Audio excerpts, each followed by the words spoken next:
Well, guys, PlayStation has been radio silent for about over a week now, and it looks like the pressure is only mounting for them. In this news article that you guys can see here from Push Square, they go on to see here come the lawsuits. Sony's physical disc debacle likely to keep its lawyers busy. If you're a lawyer working for Sony's legal department, you may want to rest up while you have the opportunity. A multitude of lawsuits are coming your way. The platform holder, already battling various suits around the world regarding its control of the PlayStation Store, is about to be faced with many more, with two in particular upping the ante in the wake of its decision to cease manufacturing physical discs in 2028. One Dutch group, already locked in battle with the Japanese manufacturer, says this decision proves its point, as it seeks 400 million or $457 million from Sony due to its control of the PlayStation Store. It argues that the elimination of purchasing options, furthered by the removal of physical discs, will result in higher prices for consumers due to the lack of competition. Meanwhile, a very similar case in Mexico seems imminent as lawmakers plan to appeal to South American countries' National Antitrust Commission, imploring the agency to investigate the platform holder. Sony, to be fair, has said it will continue to supply retailers with products to sell, likely in the form of codes in a box, like GTA 6. This could be a crucial detail that will get it off the hook with regulators. Either way, expect many, many more of these cases to emerge over the coming years, and I don't think this is going to go away until lawmakers like the EU rule definitively on what's acceptable practice for the sale of digital goods on closed platforms like PlayStation consoles.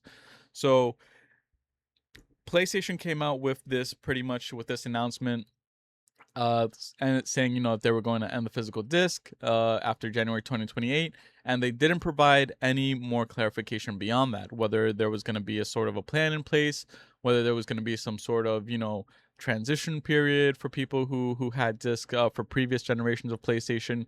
They just went out and announced that there's going to be a end cutoff to the production after January 2028, where no more games will be physically printed on discs. This has obviously resulted in mounting lawsuits, as you guys saw, and there are multiple countries and multiple different lawsuits that are heading their way because of this. And quite frankly, I feel like this was a very very big mistake by PlayStation's part because I feel like they kind of thought in their minds that it was going to be a lot smoother sailing, that there was probably going to be a little bit of pushback, but that everyone was really going to forget about it, or that their player base was going to kind of just go along with anything that they did, and that does not seem to be the case. Also, if we take a look here on X, this post by GTA 6 Intel, they put here breaking. Sony is betting that GTA 6 will prove physical games were never needed. Movies still come out on Blu-ray. Music is having a vinyl resurgence. Books still fill shelves. Nobody killed any of them.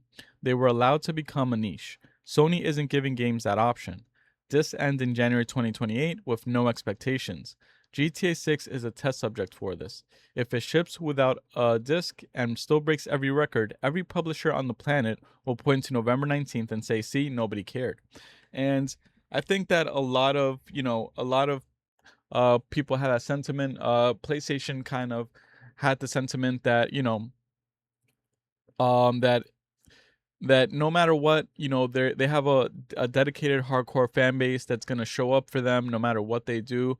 And quite honestly, that is not the case, in my opinion. And as you can see, this is kind of like an inflection point for PlayStation, just like Xbox had its inflection point back in 2013 when they revealed that the Xbox One was going to be an online only console where it had to have like a whole bunch of DRM checks and stuff like that. This is that same inflection point for PlayStation. And the fact that they still have not come out with any clarification or any more, sort of yeah, some sort of clarification to show that there's something in place for people who own physical discs from previous generations, just go to show that quite honestly they don't care. And it's quite disappointing because back when Shuhei was the CEO of PlayStation, you can see the difference of leadership. And during his time, there were a lot of games that came out under him that were kind of loved by the majority of the fan base and kind of established a bedrock to have PlayStation what it is today. You know, we got games like Uncharted, we got games um like The Last of Us, Infamous. You know, there were a lot of games under Shuhei that were great titles that became, you know, well-known IPs throughout the years. But the leadership of today, all they've cared about is, you know, maximizing their profits, maximizing how they can extract every single dollar of each individual users, and focusing on live service games and pretty much just finding the best way to, you know, kind of exploit their players the best way that they can and extract the most money that they can. And I understand that, you know, PlayStation is a business, you know, they're in the business of making money. I understand that. I get that. But if in the short run, yes, you can make all this money, but if in the long run you gain a whole bunch of reputational damage from your image because of the anti, you know, consumer moves that you guys are making, you're going to have a lot more players leave your platform over the years and stay with you. But those are just some of my thoughts. You know, I want to get to know what you guys have in mind. Do you guys think that you know, is it looking pretty bad for PlayStation? Are you guys looking forward to the PlayStation 6 if it does come out? Let me know, guys. Let me know in the comments below, guys, and I will see you on the next video. Peace.